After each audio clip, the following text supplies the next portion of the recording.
Corona killer strain आखिरकार भारत में कैसे टूटेगी चेन। एक ऐसे वक्त में जबकि 24 घंटे में आंकड़ा 1,69,000 से ज्यादा आने लगा है। एक ऐसे वक्त में जबकि दिल्ली में 24 घंटे का आंकड़ा 10,774 से ज्यादा का होने लगा है। एक ऐसे वक्त में जबकि महाराष्ट्र का आंकड़ा लगभग 24 घंटे में 70,000 के आसपास टच करने लगा है। एक ऐसे वक्त में जबकि भारत में 12 लाख से ज्यादा कोरोना के एक्टिव केस हो गए हैं। तो ऐसे में चेन कैसे टूटेगी, यही अगले 1 घंटे का सवाल है।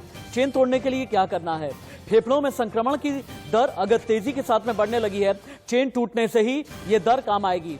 क्या कोरोना 2.0 का खात्मा करने के लिए मां का दूध भी काम आएगा, यह भी आज की बड़ी खबर है। अगले 1 घंटे आपको बताएंगे हम। नमस्ते, मैं राशिद।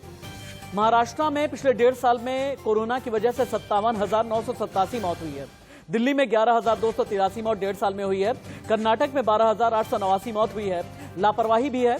डॉक्टर से बदतमीजी करने वाले कांग्रेस के विधायक भी हैं, जिन्होंने भोपाल में डॉक्टर से बदतमीजी की है, एक ऐसे वक्त में जबकि डॉक्टर की जरूरत सबसे ज्यादा है। हरिद्वार में शाही स्नान चल रहा है। कुंभ में कितनी नियमों की धज्जियां उड़ाई गई हैं, यह भी बड़ा सवाल है। देश टीका उत्सव मना रहा है। प्रधानमंत्री ने यह कह दिया है, टीका उत्सव के लिए 4 सूत्रीय फॉर्मूला भी उन्होंने दिया है। लेकिन हाँ, क्या महाराष्ट्र में लॉकडाउन लगेगा? अगर लगेगा तो क्या ये कंप्लीट लॉकडाउन होगा? क्या देश भी कंप्लीट लॉकडाउन की तरफ बढ़ रहा है, या फिर देश में पार्शियल लॉकडाउन लगेगा, एक राज्य में लगेगा, अगले में नहीं? कुछ ऐसा भी चल रहा है क्या? बच्चों को बचाने के लिए आपको क्या करना है, क्योंकि इन्फेक्शन की रेट बहुत तेज है। वैक्सीन सप्लाई बढ़ाने की तैयारी है। स्पुतनिक 5 को भी अब वैक्सीनेशन के लिए तैयार किया जा रहा है और अगले 10 से 11 दिन में स्पुतनिक 5 पर भी बड़ा फैसला आने वाला है। यह बड़ा फैसला क्या होगा, हम आपको आगे बताएंगे और दिखाएंगे। लेकिन अगली एक और स्क्रीन है जो सवाल खड़े कर रही है, क्या लॉकडाउन लगेगा तभी देश में संक्रमण रुकेगा? क्यों नहीं लोग मानने को तैयार होते? कोरोना का नया स्ट्रेन है, आखिरकार कैसे ब्रेक होगी किलर चेन? सवाल नंबर 1, क्या कोरोना चेन भारत में टूटेगी? बच्चों को कितना खतरा है? सवाल नंबर 3, लॉकडाउन लगने वाला है क्या? लापरवाही आखिरकार कब बंद होगी, कब खत्म होगी? और क्या देश में कोरोना विस्फोट हो गया है? हाँ, देश में कोरोना विस्फोट हो गया है। कोरोना विस्फोट को लेकर के इससे पहले कि मैं डिबेट की करें शुरुआत, इस वक्त की बड़ी खबर, देश में कोरोना ने मचा दी है तबाही। कोरोना ने सारे रिकॉर्ड तोड़ दिए। 24 घंटे में 1,68,000 से ज्यादा नए मरीज, एक दिन में 904 मरीजों की पूरे भारत में मौत हुई है। यानी देश में कोरोना विस्फोट हो गया है लोगों की लापरवाही की वजह से, और कोरोना की संक्रमण चेन, किलर चेन टूट नहीं रही। अगली बड़ी खबर महाराष्ट्र से। महाराष्ट्र में कोरोना संक्रमण के सबसे ज्यादा केस अभी भी आ रहे हैं। 24 घंटे में 63,294 केस, एक दिन में महाराष्ट्र में 24 घंटे में 349 मरीजों की मौत, और यह आंकड़ा डरा रहा है। तो ऐसे में महाराष्ट्र सरकार क्या कर रही है? ब्रेकिंग न्यूज नंबर 3, लॉकडाउन पर महाराष्ट्र के स्वास्थ्य मंत्री ने बड़ा बयान दे दिया। महाराष्ट्र में लॉकडाउन पर 14 अप्रैल के बाद में फैसला लिया जाएगा। टास्क फोर्स की बैठक में 15 दिनों के लॉकडाउन की बात की गई है। महाराष्ट्र में 2 से 3 हफ्ते का लॉकडाउन लग सकता है। आज उद्धव ठाकरे और अजित पवार के बीच लॉकडाउन पर मंथन है। कैबिनेट की मीटिंग के बाद लॉकडाउन को लेकर के 14 अप्रैल को बड़ा फैसला हो सकता है। लेकिन हाँ, देश के बड़े राज्यों के सीएम का क्या कहना है, क्या मानना है कोरोना की किलर चेन को लेकर के? दिल्ली के मुख्यमंत्री अरविंद केजरीवाल, यूपी के मुख्यमंत्री योगी आदित्यनाथ, एमपी के सीएम और हिमाचल प्रदेश के मुख्यमंत्री, इन सभी को सुनिए। दूसरी लहर और उसके तीव्र संक्रमण ने एक चिंता व्यक्त की, एक चिंता हम सबके सामने प्रस्तुत की है। जो लापरवाही उस दौरान हर स्तर पर होने लग गई थी, सबने मान लिया कि अब तो कोरोना समाप्त, और वैक्सीन आने के बाद लोग और भी निश्चिंत हो गए, वह अब हम सबके सामने देखने को मिल रहा है। दिल्ली में ये चौथी वेव है। इसके पहले 3 वेव्स दिल्ली के अंदर आ चुकी है, और हम सब दिल्ली वासियों ने मिलके उसका बड़े अच्छे से मुकाबला किया और वो ठीक हो गया। अब ये चौथी वेव आई है जो बेहद खतरनाक है, बहुत तेजी से बढ़ रहा है, इतना तेजी से बढ़ रहा है कि बहुत सारे लोगों की समझ के बाहर है। मैं ये मानता हूं, लॉकडाउन समस्या का समाधान नहीं है, और मध्य प्रदेश में लॉकडाउन नहीं है कहीं भी।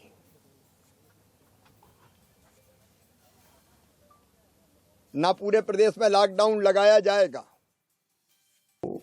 पिछले साल कोविड के कारण बहुत बुरी तरह से प्रभावित, क्योंकि लॉकडाउन का एक फेज बहुत लंबा चला। सिचुएशन अब की बार भी हमारे सामने ऐसी आ रही, जब ये टूरिस्ट सीजन इस वक्त आ रहा है, हमारे करीब आ रहा है, अच्छा सीजन इस बार हमको लग रहा था, बड़ी उम्मीद थी। तो अभी फिर से कोविड की एकदम इंक्रीज के कारण नंबर की, तो वो चिंता का विषय हम सब लोगों के लिए है।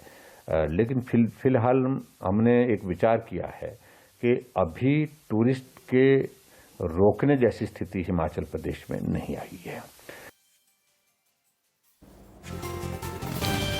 देश के बड़े डॉक्टर्स का पैनल मेरे साथ में जुड़ने वाला है। ग्राउंड जीरो रिपोर्टर भी मेरे साथ में जुड़ेंगे। दिल्ली से मुंबई से भोपाल, लखनऊ, चंडीगढ़, कश्मीर से लेकर के कन्याकुमारी तक हर उस राज्य में आपको लेकर के चलेंगे जहां पर कोरोना की किलर चेन ने भारत के लिए बड़ा खतरा पैदा कर दिया। लेकिन तुरंत ही आपको हम मेडिको रिसर्च रूम में लेकर के चलते हैं जहां पर कोरोना पर 10 आज की बड़ी खबरें क्या हैं आप जान जाएं।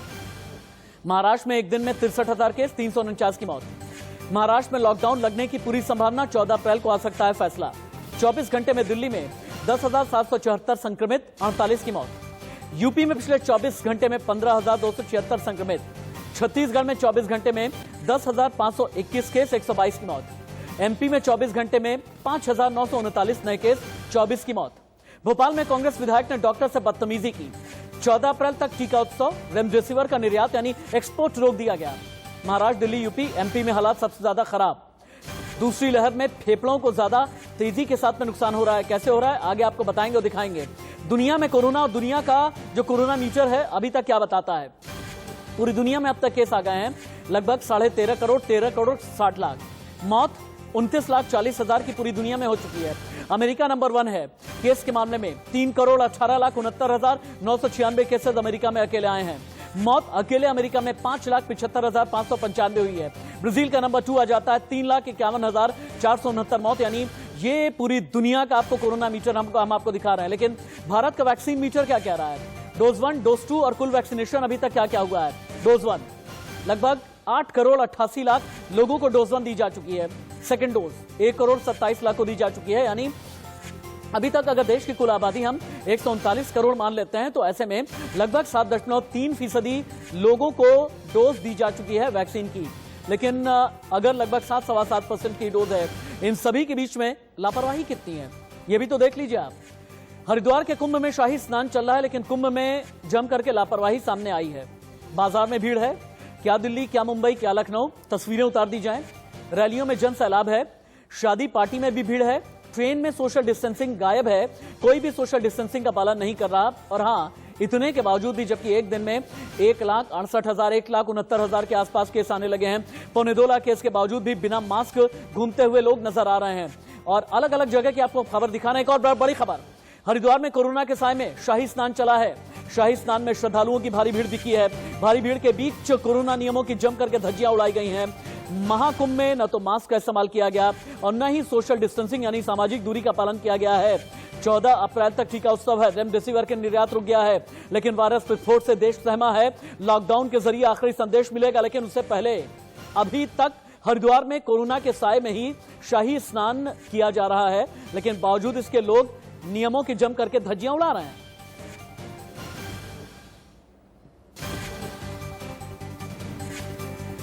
और चलिए अब बारी यह है कि हम डॉक्टर के पैनल को इंट्रोड्यूस कर देते हैं। डॉक्टर मोहसिन वली थोड़ी देर के बाद में कार्डियोलॉजिस्ट जुड़ने वाले हैं। डॉक्टर अभिनव भनोट, आप पल्मोनोलॉजिस्ट हैं, आप हमें यह बताएंगे कि फेफड़ों का जो संक्रमण अब इतनी तेजी के साथ में बढ़ने लगा है, इस खतरे से किस तरह से निपटना है। डॉक्टर अर्चना बजाज हैं, फिजिशियन हैं, लेकिन उससे पहले हम ग्राउंड जीरो चलते हैं। मुंबई से अभिषेक शर्मा है, दिल्ली से पुलकित नागर मेरे साथ में जुड़े हुए हैं।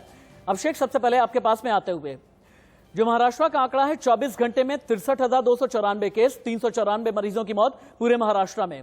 मुंबई का कोरोना मीटर आज का क्या बताता है और लॉकडाउन को लेकर के इंतजार क्यों किया जा रहा है? क्या यह बात सही है कि एनसीपी को यह लगता है कि लॉकडाउन नहीं लगाना चाहिए और शिवसेना इस फेवर में है कि लॉकडाउन लगेगा तभी महाराष्ट्र बचेगा? देखिए, इस पूरे मामले पर अब कोई दो मत नहीं रहा सिर्फ कि कभी सभी पार्टियां हुई, कल सभी राजनीतिक दलों के साथ सीएम ने मीटिंग की थी। उस मीटिंग में तय हो चुका है कि लॉकडाउन लगाने के पक्ष में सभी की सभी पार्टियां हैं, लेकिन उनका सिर्फ यह कहना है कि जो डेली के रोजगार, जो श्रमिक हैं, जो डेली काम करते हैं, जो डेली वेजेज वाले हैं, उनका क्या होगा, छोटे दुकानदारों क्या होगा, फुटपाथ पे काम करने वालों क्या होगा, उनके बारे में सोचा जाए, उनके बारे में कुछ ऐसे पैकेज जाहिर किया जाए ताकि उनको तकलीफ ना हो। इसका पूरा जायजा लगातार सीएम ले रहे हैं और आज भी उन्होंने मीटिंग बुलाई है और जानकारी के मुताबिक जैसा कि आज और कल में इसका बुरा फैसला हो सकता है कि क्या लॉकडाउन महाराष्ट्र में लगाना है लगा, लेकिन ये तय हो चुका है कि लॉकडाउन लगाना ही एक बड़ा उपाय है, क्योंकि जिस तरीके से लगातार केसेस बढ़ते जा रहे हैं। जैसे कि आपने पूछा मुंबई में, आप देखिए पिछले 24 घंटों मुंबई में 10,000 के आसपास आंकड़ा पहुंचा है, 58 लोगों की मौत हुई है। तो आप समझिए कि आंकड़ा बहुत तेजी से बढ़ रहा है, पूरे महाराष्ट्र में आंकड़ा बहुत तेजी से बढ़ रहा है। तो इसका उपाय यही कि अगर सही में लॉकडाउन नहीं लगाया जाता, ऐसा सरकार का मानना है, तो जो भी सिस्टम है, चाहे बेड की बात करें, चाहे ऑक्सीजन की बात करें, चाहे दवाइयों की बात करें,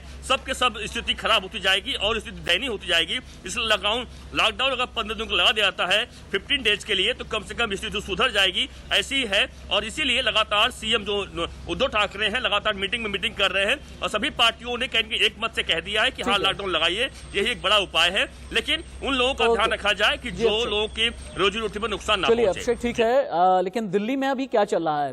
पुलकित नागर का रुख कर लेते हैं। पुलकित नागर, 24 घंटे में 10,774 केस दिल्ली में, 24 घंटे में दिल्ली में 48 मौत। दिल्ली सरकार आगे क्या करने वाली है? हेल्थ इंफ्रास्ट्रक्चर को लेकर के दिल्ली की प्लानिंग क्या है? देखिए, जो मौत का आंकड़ा बढ़ा है और साथ ही जो मरीजों की संख्या बढ़ी है, क्योंकि पिछले एक साल में जब से कोरोना आया है ये रिकॉर्ड तोड़ संख्या है जो 10,700 आप बता रहे हैं। इससे पहले भी जब मार्च के महीने में कोरोना का कहर बरपा था, पहली लहर की बात मैं कर रहा हूं, उस समय भी इतने केसेस नहीं आए थे जितनी चौथी लहर में आए। लेकिन दिल्ली सरकार का ये मानना है कि अगर अस्पतालों में मरीजों की संख्या बढ़ी तब वो लॉकडाउन की तरफ बढ़ सकते हैं। अभी यदि मैं देखूं तो दिल्ली के अंदर करीब 10,000 बेड्स खाली हैं, आईसीयू बेड्स 161 खाली हैं, करीब 550 पर मरीज इस समय मौजूद हैं।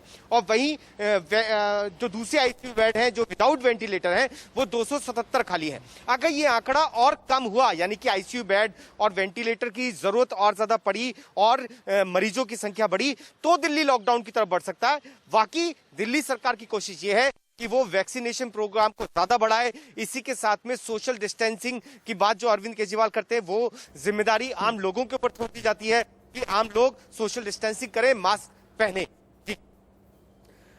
पुलकित नागर का यह कहना था कि हालांकि दिल्ली सरकार हर एक चीज पर नजर बनाए हुए है और दिल्ली सरकार की कोशिश यह है कि हेल्थ इंफ्रास्ट्रक्चर को कितना मजबूत रखा जाए। और हां, यह एक ऐसा वक्त है जब केंद्र और राज्य वाली सियासत नहीं होनी चाहिए, ऐसा हमारा भी मानना है। और एक बार डॉक्टर्स के पैनल के पास में चलते हैं। डॉक्टर अभिनव भनोट, मेरा सीधा सवाल आपसे है, कोरोना की मौजूदा चेन, जिसे कई राज्यों में सेकेंड वेव कहा जा रहा है, कई राज्य ऐसे हैं जहां पर यह कहा जा रहा है कि यह चौथी लहर है। दिल्ली में चौथी लहर कहा जा रहा है, महाराष्ट्र में सेकेंड वेव कहा जा रहा है, यूपी में सेकेंड वेव कहा जा रहा है, तो दक्षिण भारत में चले जाते हैं तो वहां पर थर्ड वेव का इसे नाम दिया जा रहा है। ये कोरोना की चेन कैसे टूटेगी?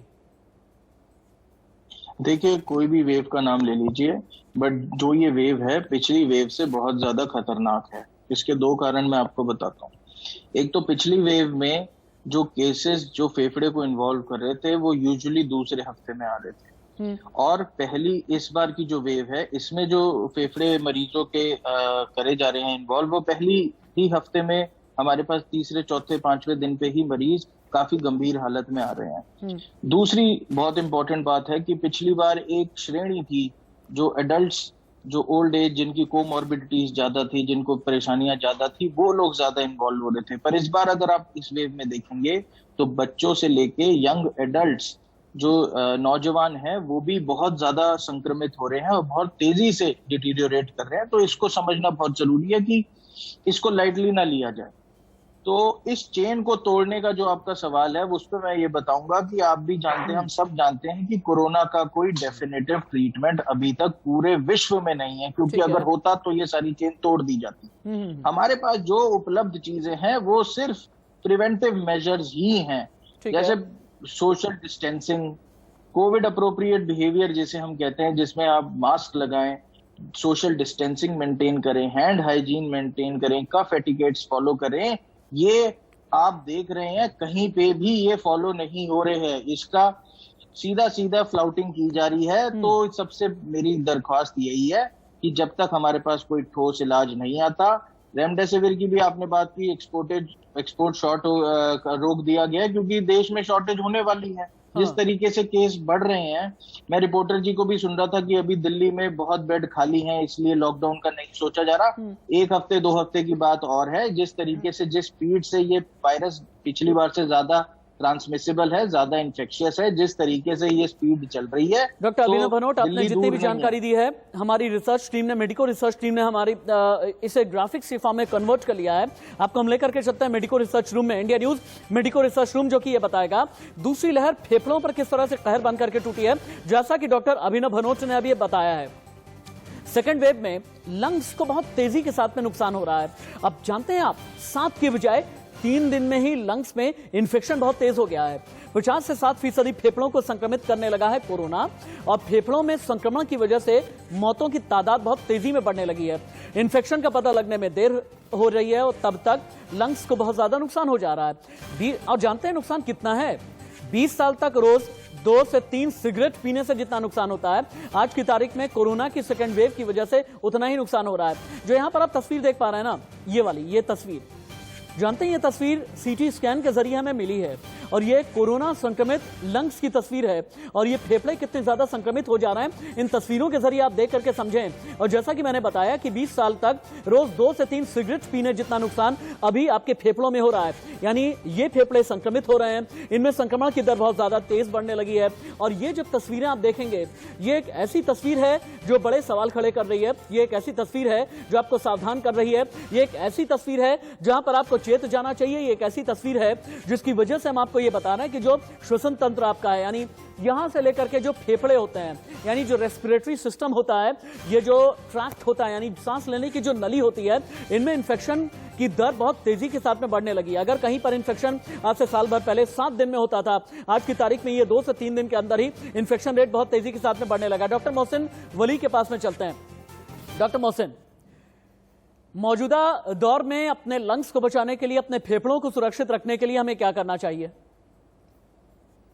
देखिए, ये जो फेफड़ों को सुरक्षित रखने वाली बात है, इसमें 2 एस्पेक्ट है। एक तो अपना डीप ब्रीदिंग एक्सरसाइज वगैरह करनी चाहिए।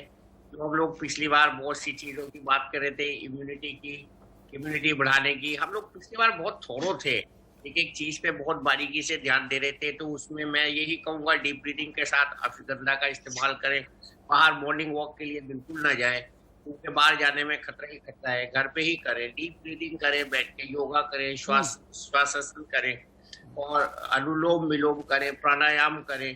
तो ये सब चीजें, ये तो एक साइड ऑफ द स्टोरी हुआ। और दूसरा जो है सबसे इम्पोर्टेंट ये है, ये अपने फेफड़ों में संक्रमण जाने से रोकने का इलाज है, ये है मास्क। ये मैंने इसको बार बार बताया, M फॉर मेरा, A फॉर अपना, S फॉर सुरक्षा, K फॉर कवच। ये मेरा अपना सुरक्षा कवच है, इसको नहीं छोड़े। और अभी तो मैं अपने स्टाफ से सुबह ही कह रहा था कि भैया घर में भी मास्क लगा के रहो। तो कुछ पता नहीं है हवा के किस पोर्शन में कोरोना घूम रहा हो, तो ये बहुत ज्यादा जरूरी है इस समय एहतियात करना। और आपको मैं एक डाटा बता रहा हूँ, अभी आज दिखाया जा रहा है कि सुप्रीम कोर्ट का जो है 50% स्टाफ जो है वो संक्रमित हो गया। जजेस घर से करेंगे, और थोड़ा आज कोर्ट 1 घंटा लेट शुरू होगी। पिछली बार मुझे अच्छी तरह याद है कि 6 और 7 जजेस के अलावा किसी को भी कोरोना संक्रमण नहीं हुआ था, और वो भी बहुत माइल्ड हुआ था, और सब रिकवर कर गए थे। तो ये कितना बड़ा, जैसे डॉक्टर भनोट बता रहे थे, इसका जो प्रकोप है ये बहुत ज्यादा है, बहुत तीखा है। इसको मैं वर्ड यूज करूंगा, तीखा है। और इसमें इसने हमको बिल्कुल नकारात्मक स्थिति में लाके खड़ा कर दिया है कि 1 साल की एजुकेशन के बाद भी हम लॉकडाउन की बात फिर से कर रहे हैं। हालांकि लॉकडाउन एक ऐसा वर्ड बन चुका है जो किसी के गले नहीं उतर रहा है। कोई भी कंफर्टेबल नहीं है लॉकडाउन वर्ड बोलने के लिए, गले उतर नहीं रहा है। लेकिन लोग लापरवाही से, डॉक्टर मोहसिन वली, लेकिन लोग डॉक्टर लापरवाही से बाज नहीं आ रहे। कहते हैं कि लॉकडाउन नहीं चाहिए, लेकिन बावजूद इसके नेग्लिजेंस यानी लापरवाही और कैजुअल अप्रोच से लोग बाज आ नहीं रहे। डॉक्टर जी अपनी बात पूरी करें जल्दी। मैच देखो आप, हो रहा जी। ठीक है डॉक्टर अर्चना धवन बजाज, चूंकि आप पब्लिक हेल्थ एक्सपर्ट हैं, अभी डॉक्टर मोहसिन वली ने एक बहुत ही अलार्मिंग सी बात बोली है। घर के अंदर भी मास्क लगा करके रहें, न जाने हवा का कौन सा पार्टिकल या हवा के साथ में कौन सा पार्टिकल कोरोना लेकर के चला आएगा। तो क्या इसका मतलब यह है कि भारत की हवा में भी कोरोना का जहर है? वायरस है जिसके बारे में हालांकि रैम्पेंट है पिछले 1.5 साल से, फिर भी अगर हम कहें कि we still don't have adequate information कि इसकी ट्रांसमिशन किस किस तरह से हो सकती है, वो बिल्कुल ठीक है। And doctor Wali has a point, aerosol transmission, airborne transmission ये नहीं है, we have nothing to prove that. तो अगर हमें एविडेंस नहीं है टू प्रूव कि एयरबोर्न ट्रांसमिशन नहीं हो सकती, तो we would take it as कि एयरबोर्न ट्रांसमिशन भी हो सकती है। एंड अगर आपको प्रिकॉशन लेनी है और घर में मास्क पहनना है तो उसमें बुराई तो मुझे कोई नहीं नजर आती। अगर आप एक जान, एक इंसान भी बचा सकते हैं from this transmission, even if it means putting a mask while you are going to sleep, please do that, it doesn't really matter. और एक पॉइंट जो मुझे अभी भी फ्राइटन कर रहा है एज अ डॉक्टर, हम वेट करेंगे कि आईसीयू बेड्स भरे, हम वेट करेंगे कि स्थिति और गंभीर हो फिर लॉकडाउन करेंगे। I find this completely crazy. So as a nation, what are we waiting for? Are we waiting for disaster and doom to come to a point कि हमारी अर्थियों को कंधा देने के लिए लोग नहीं मिले, हम क्या उसकी वेट कर रहे हैं? एकदम ठीक बोल रही हैं मैम आप, एकदम आप ठीक बोल रही हैं कि आखिरकार अगर लॉकडाउन लगना ही है तो लॉकडाउन लगाने में इतनी देरी क्यों की जा रही है? क्योंकि लॉकडाउन ही एकमात्र ऐसा समाधान कहा जा रहा है कि इसी के जरिए कोरोना की चेन टूटेगी। लेकिन महाराष्ट्र में इसका इंतजार किया जा रहा है, दिल्ली में भी अभी सिचुएशन बहुत अलार्मिंग हो गई है। एक दिन में 48 की मौत हुई है, लेकिन अभी तक लॉकडाउन नहीं लगा है। एक काम करते हैं, मेडिकल रिसर्च रूम में लेकर के चलते हैं, क्योंकि कई ऐसे भी केसेस भारत में अब सामने आने लगे हैं जहां पर रिकवरी के बाद एक से ज्यादा बार कोरोना हुआ है, क्योंकि इनके शरीर के अंदर एंटीबॉडी टिकी ही नहीं। ये क्या माजरा है, रिसर्च क्या है, आप देखें। आईसीएमआर और सीएसआईआर ने एक रिसर्च की, एक पूरी टीम थी जिसने रिसर्च की है। और भारत में कोरोना का असर बाकी दुनिया से बहुत अलग सा दिख रहा है। यानी अगर अमेरिका में कोरोना का जो असर है भारत में और ज्यादा खतरनाक है, ब्राजील में जो असर है भारत में ज्यादा खतरनाक है, फ्रांस में जो असर है भारत में ज्यादा खतरनाक है। और जानते हैं आप, सीएसआईआर के वैज्ञानिकों ने नेशनल लेवल पर एक सेरो सर्वे किया। इस सर्वे में जो नतीजा सामने आया आप भी जानकर के हैरान रह जाएंगे। जानते हैं क्या नतीजा आया? 4 में से 1 शख्स, आई रिपीट, 4 में से 1 शख्स में 150 दिन के बाद एंटीबॉडी टिकी ही नहीं।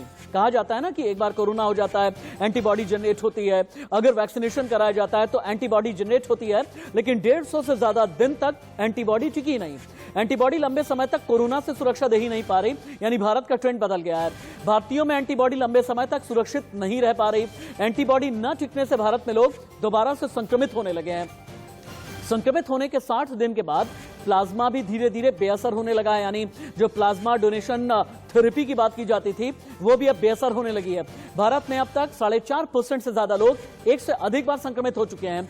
दुनिया में दोबारा संक्रमित होने की दर करीब 1% है, लेकिन भारत में ये 4% से भी ज्यादा है, यानी ये सिचुएशन और भी ज्यादा खतरनाक हो जाती है। डॉक्टर अभिनव भनोट, अब इस सिचुएशन को हमें समझाएं आप, जहां पर यह कहा जा रहा है कि अगर एंटीबॉडी डेवलप भी हो रही है तो बमुश्किल 3 से 4 महीने तक ही डेवलप रहती है और दोबारा से कोरोना होने का डर भारत में ज्यादा बढ़ने लगा है।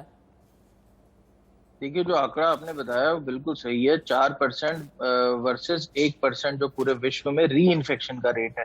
री इन्फेक्शन का मतलब ये है कि जैसे 3-4 महीने पहले किसी को कोरोना हुआ है तो उसको दोबारा इस वेव में कोरोना हो जाए, तो वो एक गंभीर सिचुएशन है, क्योंकि उससे हमारे हेल्थ केयर स्ट्रक्चर पे बर्डन बहुत ही बढ़ जाएगा। क्योंकि अगर मान के चलिए किसी को पहले कोरोना हुआ है और वो इम्यूनिटी कोरोना के अगेंस्ट डेवलप कर लेता है, तो जो लोग बचे हुए हैं वही इन्फेक्ट अगर होते हैं, पर वो भी कम अगर हों, माइल्ड हों, तो हेल्थ केयर स्ट्रक्चर हमारा जिस तरीके से बना हुआ है वो उसको सस्टेन कर पाएगा। बट अगर वही केसेस जो पहले भी इन्फेक्ट हो गए हैं और नए केसेस भी अभी आ रहे हैं, तो आप सोचिए अगले 1-2 हफ्ते में जिस तरीके से केसेस अब 1 लाख से ऊपर से आने लग गए हैं दिन के, जो कि पहले पिछली वेव में 1 लाख से क्रॉस नहीं किए थे, तो इस वक्त ये आने वाले 2 हफ्ते में तो 3 गुना, 4 गुना, 6 गुना अगर हो गया तो हमारा हेल्थ केयर स्ट्रक्चर इतना अच्छा नहीं है कि वो इस चीज को सस्टेन कर पाए, वो कोलैप्स कर जाएगा। तो सीधी बात है,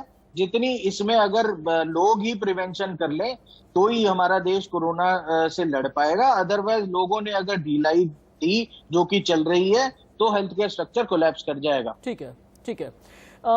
अपनी पीसीआर टीम से मेरी गुजारिश है कि जो अभी हमने इन्फोग्राफिक चलाया, हाँ एंटीबॉडी टिके नहीं, बहुत बहुत शुक्रिया अपने पीसीआर टीम का, ये जानकारी बहुत ज्यादा जरूरी थी। डॉक्टर मोहसिन वली, अब हमें यह बताएं कि एंटीबॉडी टिकाऊ भी हो, मैं बिल्कुल देसी भाषा में कह रहा हूं, एंटीबॉडी टिकाऊ भी होनी चाहिए, इसके लिए क्या करना है?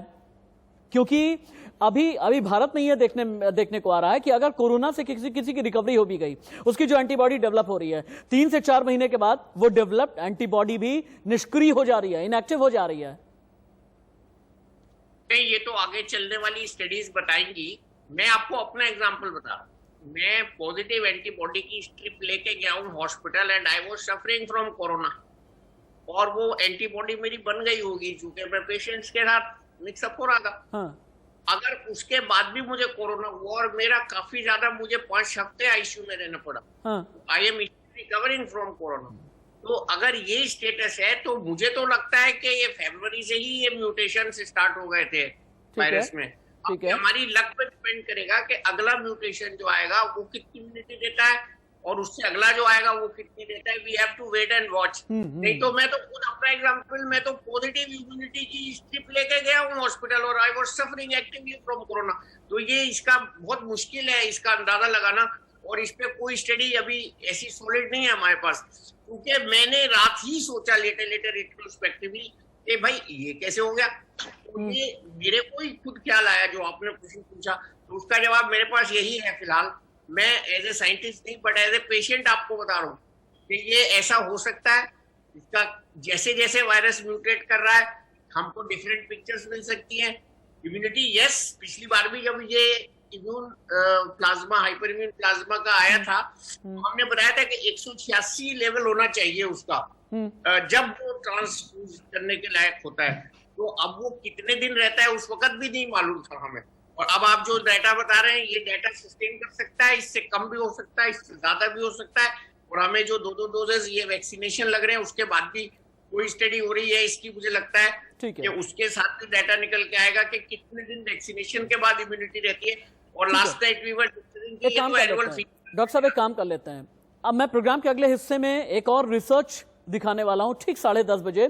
दर्शकों के लिए जानकारी है, हम एक ऐसे रिसर्च निकाल करके लेकर के आए हैं जिनके जरिए यह पता चलता है कि मां का दूध भी संजीवनी साबित हो सकता है। मां के दूध के जरिए कोरोना के खिलाफ लड़ाई लड़ी जा सकती है। मैं बच्चों की बात कर रहा हूं, क्योंकि जो बच्चे मां का दूध पी रहे हैं उनके लिए किस तरह की इम्यूनिटी तैयार होती है। वो मां जो कि वैक्सीनेटेड है, वो मां जो कि वैक्सीनेटेड नहीं है, मां का दूध कितना कारगर है। भारत ने ये स्टडी क्या कहती है, America, France, Britain, Germany, Brazil, हर जगह आपको लेकर के हम चलेंगे, और मां के दूध में कितनी ताकत है कोरोना के खिलाफ लड़ाई में, ये आगे हम आपको बताएंगे। लेकिन उससे पहले हेडलाइंस कुछ कर रहे हैं।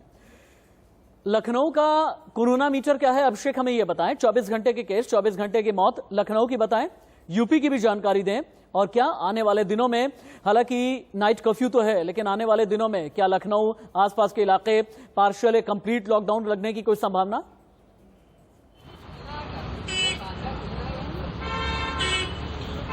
रोहित, उत्तर प्रदेश में पहले जाते हैं। उत्तर प्रदेश के हालातों को समझे तो उत्तर प्रदेश में जो संक्रमण है इस समय तेज गति से 15,000 के ऊपर पहुंचा है। इसके पीछे की कहानी यदि समझे तो इसके पीछे कहानी साफ है कि जो लोग जिला प्रशासन का या सरकार से शासन का सहयोग नहीं कर रहे हैं, उसके चलते ये लापरवाही सामने आ रही है और इस प्रकार के आंकड़े तेजी से आ रहे हैं। इन आंकड़ों पे नियंत्रण पाने के लिए आज मुख्यमंत्री आज शाम को 5 बजे उत्तर प्रदेश के जितने जनपद हैं उनके मेयरों के साथ एक संवाद करेंगे, और जाहिर सी बात है जिले में यदि संक्रमण में रोकथाम करना है तो नगर निगम की एक अहम भूमिका होती है। इस तमाम जानकारी के लिए, इस पूरी रिपोर्ट के लिए लखनऊ से रिपोर्ट दे रहे थे अभिषेक।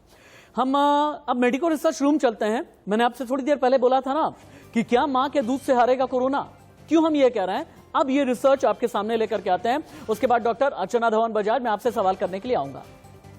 अमेरिका में रिसर्च हुई और मां के दूध पर इसी रिसर्च में बड़ा दावा किया गया।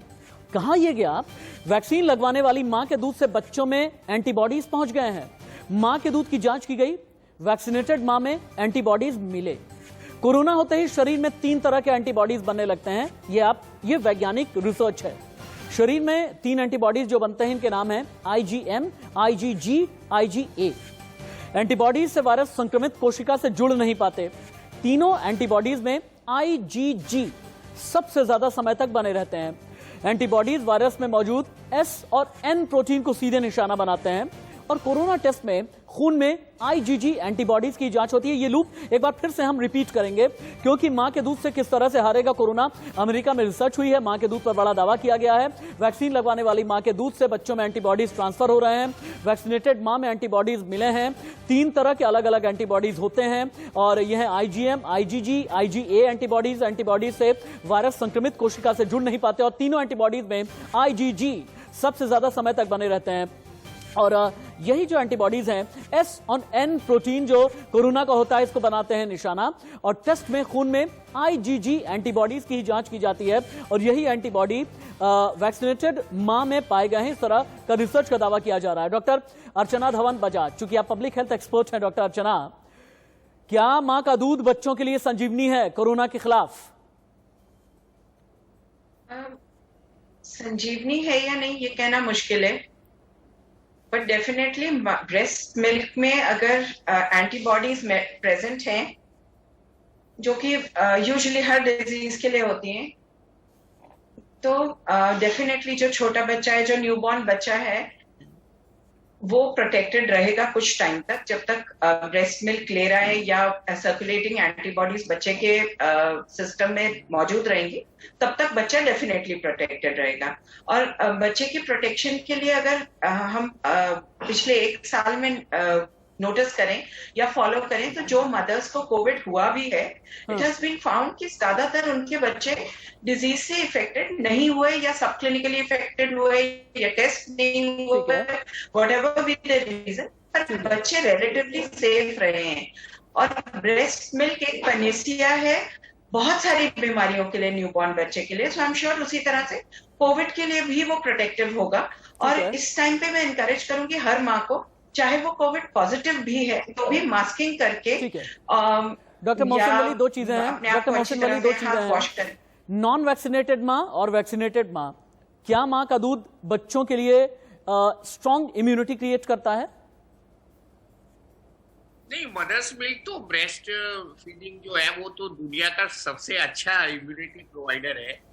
और ये जैसे कि अभी डॉक्टर अर्चना बता रही थी, मैं आगे यही ऐड करूंगा कि ये हमारे पास डेटा तो है कि माँ का दूध जो है वो इम्यूनिटी बूस्टर है, लेकिन कोरोना के केस में कितने दिन ये इम्यूनिटी बरकरार रहती है और किस तरह से ये इन्फेक्ट को प्रोटेक्शन देती है, इसका तो अभी आगे चल के पता लगेगा।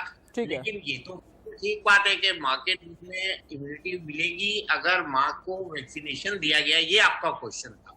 यस, मिलेगी और वही पीरियड के बाद मिलेगी, 2 महीने के ऊपर जो पीरियड है वैक्सीनेशन की। चलिए, अब मां के दूध से हम वैक्सीन की तरफ जाते हैं, क्योंकि देश में ये कहा जा रहा है कि कोवैक्सीन और कोविशील्ड की कमी हो गई है। लेकिन कौन कौन सी वैक्सीन आने वाली है, मेडिको रिसर्च रूम में एक बार फिर से आपको लेकर के चलते हैं। भारत में किन किन वैक्सीन का इंतजार किया जा रहा है? स्पुतनिक 5, नोवावैक्स, जाइडस कैडिला और इंट्रानेजल वैक्सीन की भी बात की जा रही है।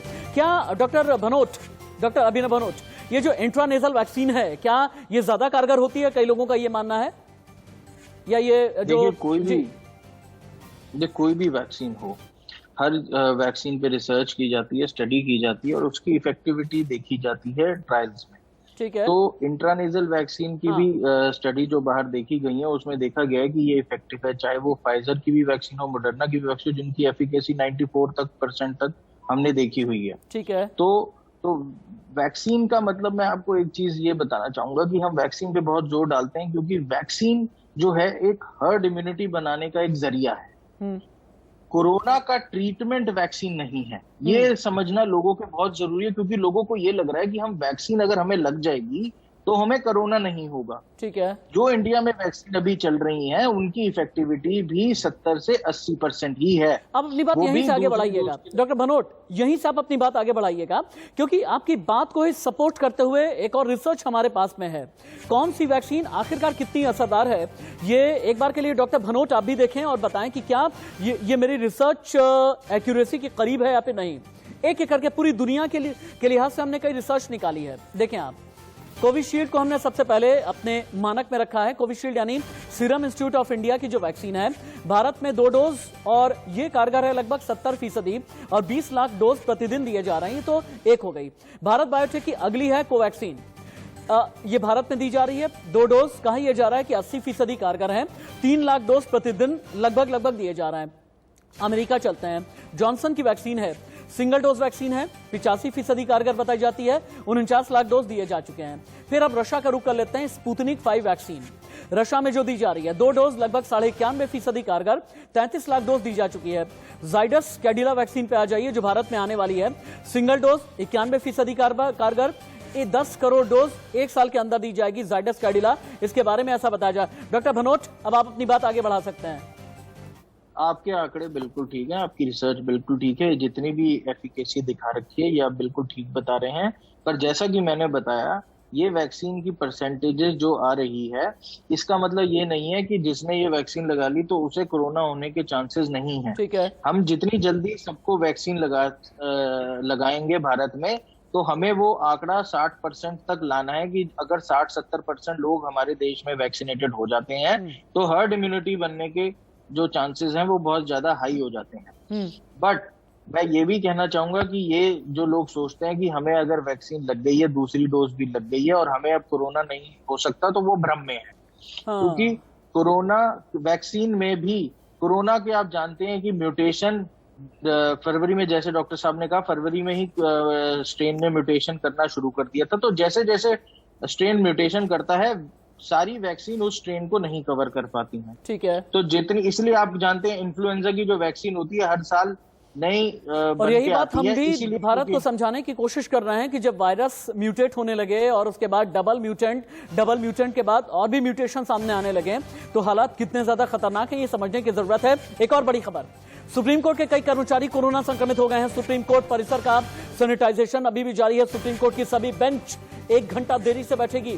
सुप्रीम कोर्ट के जज वीडियो कॉन्फ्रेंसिंग के जरिए ही सुनवाई करेंगे। ये सुप्रीम कोर्ट से अभी की बड़ी खबर आ रही है। लेकिन हाँ, वैक्सीन की कमी किन किन राज्यों में हुई है, फिर से आपको हम लेकर के चलते हैं कोरोना वॉर जोन में, जहां पर आपको ये दिखाते हैं कि कौन कौन से राज्य हैं जहां पर वैक्सीनेशन की कमी आ गई है। महाराष्ट्र, ओडिशा, छत्तीसगढ़, तेलंगाना, उत्तर प्रदेश, मध्य प्रदेश, उत्तराखंड, ये वो राज्य हैं जहां पर वैक्सीन की कमी है। एक बार फिर से देखें आप, महाराष्ट्र, ओडिशा, छत्तीसगढ़, तेलंगाना, यूपी, एमपी और उत्तराखंड, ये वो राज्य हैं जहां पर वैक्सीन की कमी है। और यहां के मुख्यमंत्रियों ने भी इसे लेकर के चेताया है केंद्र को। लेकिन 60% से ज्यादा वैक्सीन 8 राज्यों में लगी है। ये राज्य कौन कौन से हैं, कितने % वैक्सीनेशन हुआ है? महाराष्ट्र लगभग 10% वैक्सीनेशन, राजस्थान लगभग 9.25%, 9.19%, गुजरात 9% वैक्सीनेशन, यूपी वैक्सीनेशन कम हुआ है 8.7%, पश्चिम बंगाल लगभग 8%, कर्नाटक 5.8%, एमपी 5.5% और केरल में 4.5% से थोड़ा सा ज्यादा वैक्सीनेशन हुआ है। कौन सी वैक्सीन कितनी असरदार है हम आगे पहले भी आपको दिखा चुके हैं। डॉक्टर मोहसिन वली, अब आपके पास आते हुए, क्या वाकई में देश में ऐसे हालात हैं कि वैक्सीन की कमी हो गई है? अगर वैक्सीन की कमी हो गई है तो फिर हर्ड इम्यूनिटी आगे क्रिएट होने वाले चांसेस कितने बन रहे हैं, पहला सवाल। और हम अगर ये कहते हैं हर्ड इम्यूनिटी तभी क्रिएट होगी जब 60 से 70% लोग संक्रमित हो जाएंगे, लेकिन ये बहुत खतरनाक हालात नहीं हो जाएंगे? अगर 60 से 70% लोग संक्रमित हो गए आज की तारीख में, फिर मौत का आंकड़ा कहां तक चला जाएगा? बहुत बड़ा देश है, सही आप सोच रहे हैं। बहुत हमको सावधानी की जरूरत है।